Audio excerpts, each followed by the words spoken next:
আম বাগান, জাম বাগান, লিচু বাগান, কাঁঠাল বাগান, অনেক বাগানই তো দেখেছেন, কিন্তু কখনো কি শুনেছেন সাপেরও বাগান হয়? হ্যাঁ বন্ধুরা, আপনি ঠিকই শুনেছেন। এই পৃথিবীতে সত্যি সত্যি সাপের চাষ করা হয়, আর যেখানে অসংখ্য সাপ রয়েছে আর সেই সাপগুলিকে লালন পালন করা হয়, সেই সাপের বাগান সম্বন্ধে আজকে আমরা বিস্তারিত জানব।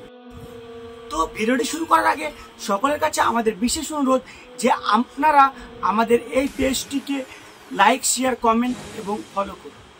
তো চলুন শুরু করা যাক আজকের ভিডিও। ভিয়েতনামে ডং টাম স্ন্যাক ফার্ম নামক একটি স্ন্যাক ফার্ম রয়েছে, যেখানে বিস্তীর্ণ এলাকা জুড়ে রয়েছে সাপের চাষ করা হয়।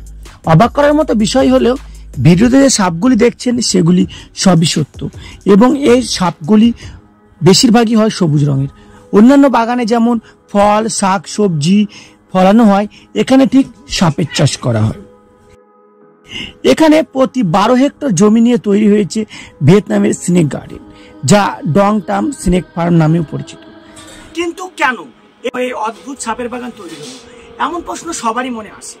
কিন্তু আপনি জানলে অবাক হবেন, এই সাপের বিষ দিয়ে অনেক রকম ওষুধ তৈরি হয়।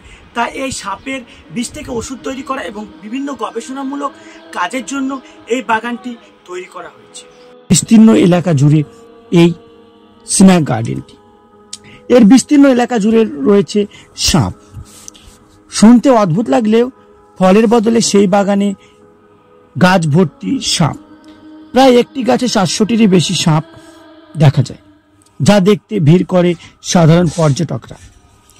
গবেষণার জন্য বাগানটি তৈরি করা হয়েছে। সাপে কামড়ানোর ওষুধ তৈরির জন্য বাগানটিতে গুরুত্বপূর্ণ ভূমিকা পালন করে।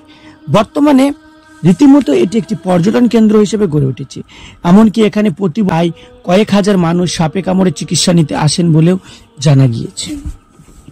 তো বন্ধুরা, আপনি কি এর আগে জানতেন এই সাপের বাগান সম্বন্ধে? আমাদের এই ভিডিওটি আপনাদের কেমন লেগেছে অবশ্যই কমেন্ট করে জানান।